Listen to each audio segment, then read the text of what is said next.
સુરતમાં મહાશિવરાત્રી પર્વની ભવ્ય ઉજવણી કરાતી મહાશિવરાત્રીએ 4 પ્રહરનું પૂજાનું વિશેષ મહત્વ હોય છે। ત્યારે મહાશિવરાત્રીએ શિવાલયો હર હર મહાદેવના નાદથી ગુંજી ઉઠ્યા હતા। આજે મહાશિવરાત્રીના પર્વ પર વહેલી સવારથી જ ભક્તોની ભારે ભીડ જોવા મળી હતી। રવિવારના રોજ સમગ્ર દેશમાં મહાશિવરાત્રીના પાવન પર્વની આસ્થાભેર ઉજવણી કરવામાં આવી હતી। તો સુરતના અટલ પાદેશ્વર મહાદેવ મંદિરે અને કતારગામ વિસ્તારમાં આવેલા કાંતારેશ્વર મહાદેવ ખાતે વહેલી સવારથી શ્રદ્ધાળુઓનું મહેરામણ ઉમટી પડ્યું હતું અને હર હર મહાદેવના જયઘોષ સાથે મંદિરની પવિત્ર ભૂમિ શિવમય બની ગઈ હતી। વહેલી સવારથી જ ભક્તો મંદિરે ઉમટી પડ્યા હતા અને જળ, દૂધ તથા બિલ્લીપત્રનો અભિષેક કરી ધન્યતા અનુભવી હતી। તો સાથે ભાંગની પ્રસાદી લઈને ભક્તોએ ધન્યતા અનુભવી હતી। તેજસ શાંતિલાલ ચોકસી। હું દર્શન કરવા આવ્યો છું। લગભગ અત્યારે 2 થી 2.5 કલાક સુધી અહીં સારી જે લાઈનની વ્યવસ્થા છે, લાઈનમાં આવ્યો છું અને સારી રીતે મંદિરની જે વ્યવસ્થા કરી છે એમાં સારા દર્શન કરીને હવે હું દર્શન કરીને ધન્યતા પામી છે અને હવે હું બીજા મારા મંદિર છે ત્યાં જવાનું છે। આ મંદિર મારી પેઢી છે, 4 પેઢીથી હું અહીં આવું છું।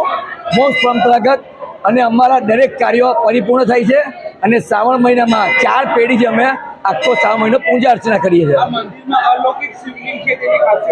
આ મંદિરમાં અલૌકિક શિવલિંગ છે, તેની ખાસિયત એવી છે કે ગોવાળિયાને ત્યાં ગાય દૂધ નહીં આપતી હતી અને ગાયનો પીછો કરતાં કરતાં કાંટાની વારમાં જ્યારે ગોવાળિયો ગયો ત્યારે તે ગાયની દૂધની ધારા થતી હતી અને ગોવાળિયો ઝાડીમાંથી ખઈશો તો ઝાડીનો અવાજ આવ્યો। તો આજે પણ ગાયની ખડીના દર્શન અહીંયા કાંતાશ્વર મહાદેવમાં કે જે હુલાનું નામ કહેવાય સૂર્ય કાંતાશ્વર અને જે સૂર્યકુંડ છે કે મારા બાપ દાદા કહેતા હતા કે સીતા માતાજી આ સૂર્યકુંડની ઉત્પત્તિ કરેલી। આજે રાત્રે 3 વાગ્યા પછી શણગાર અમે કરવાના છે ઓમકારેશ્વર મહાદેવની થીમ અને કાલે સવારે 6 વાગ્યાથી સુરત શહેરની જનતા માટે દર્શન ખુલ્લા મૂકીશું। ઘીના કમળનું મહત્વ છે। અહીં ઘીના કમળ ચોખ્ખા જામ ખમેલા ઘીમાં બનાવવાના છે।